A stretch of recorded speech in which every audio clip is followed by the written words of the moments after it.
Very good morning, dear children. Dear children, we are starting with Geography Chapter 1, that is resources. Now, children, when I spoke the word resources, what comes to your mind? So, here we have a situation. See, they have given us, we started the chapter with a story. See, Mona and Raju, they are helping their Amma, means their mother, to clean their house. Now, when they are looking at the things, clothes, utensils, food grains, comb, bottle of honey, books. Now, just imagine these all these things they have use. We are using them. Fine.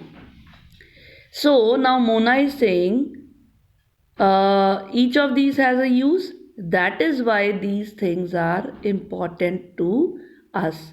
We what we bring to our home, whatever thing we required, unnecessary things we don't keep, we throw them. Fine. So whatever is important to us, all these things which are important to us, we use them. They are called resources, children. Fine. So what is a resource? Fine. What does Amma says? Anything that can be used to satisfy a need is a resource. Please underline. Fine. Now see, just look around you and observe. Now what you will be able to see? You will be able to see so many things around you. Fine. They all are resources. What if you talk about water? You drink water when you are thirsty. The electricity you use in your house.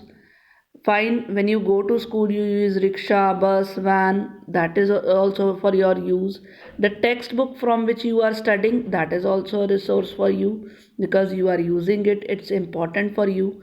Now they are talking that their father has prepared some tasty snack for them, that is also a resource. Fine, and see, all the fresh vegetables which are used in that preparation, that is also a resource.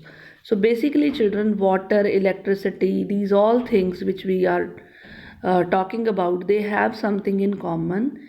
And what is the common thing in them? That they all have been used by you people. So whatever we use becomes our utility. And what is utility? Please underline. Utility or usability is what makes an object or substance a resource. Fine. How much we are using it, how much useful it is for us, that makes that thing a resource. Fine. Now see, how does something become a resource? How? Fine. So the things becomes resource only when they have a value. If something is having a value, its use or utility gives it a value. Fine. Now the same thing I am repeating, that if you don't require anything, you will be throwing it. It means it does not have a value for you. Fine. So it's not required. So that is not a resource. A resource is one which is used and has some utility. All the resources, they have some value. Fine. Now value, what does value mean? Value is the worth. Fine. Some resources, they have economic value and some they do not have. Fine. If you talk about, see for example, metals may have an economic value. They are sold and things are made out of it. So that has an economic value. Fine. Now after that, see, a beautiful landscape, it may not have an economic value, but you know, they both are satisfying the human needs. Fine. Some resources, they become economically valuable with the time. With time their value increases.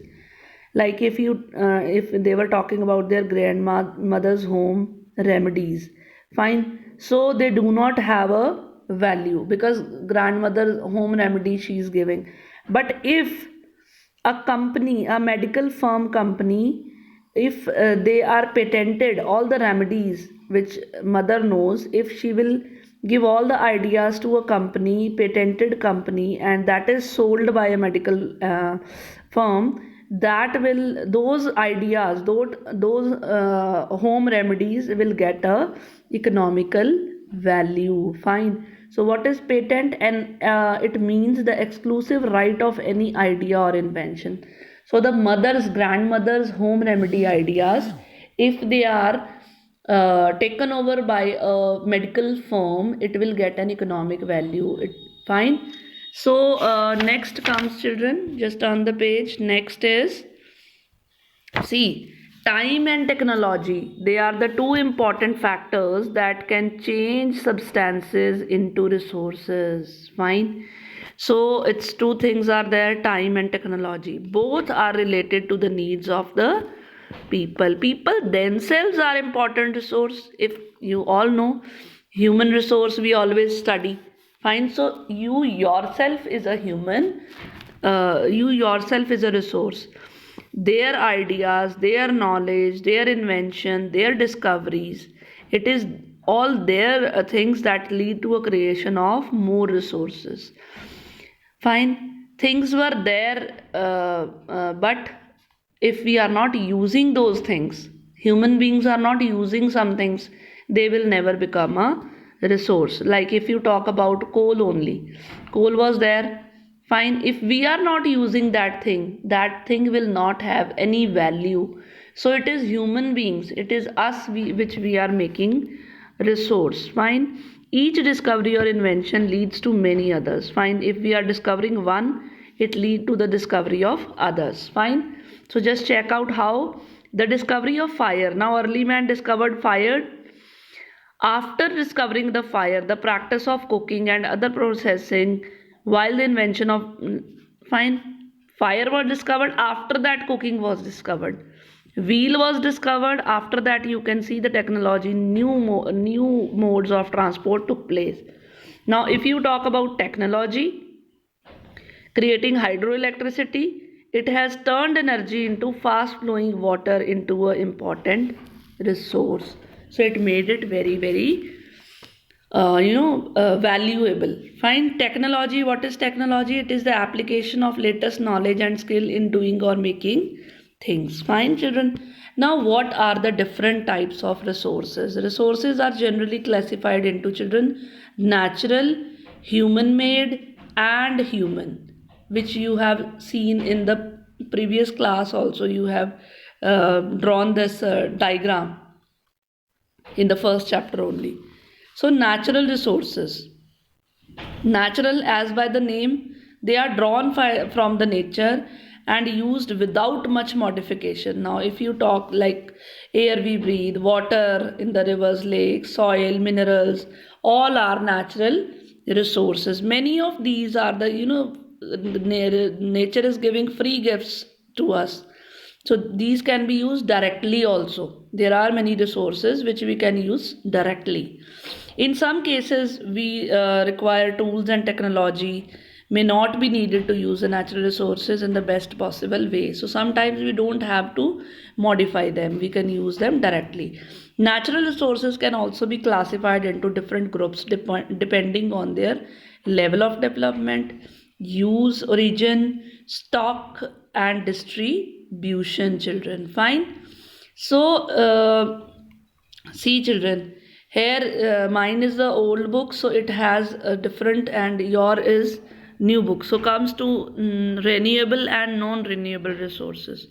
So renewable, children, which get renewed, which can replenish. Fine. Those are the renewable resources, and some of these are unlimited and they are not affected by the human activities. Like if you talk about the solar energy, wind energy, that is not going to end.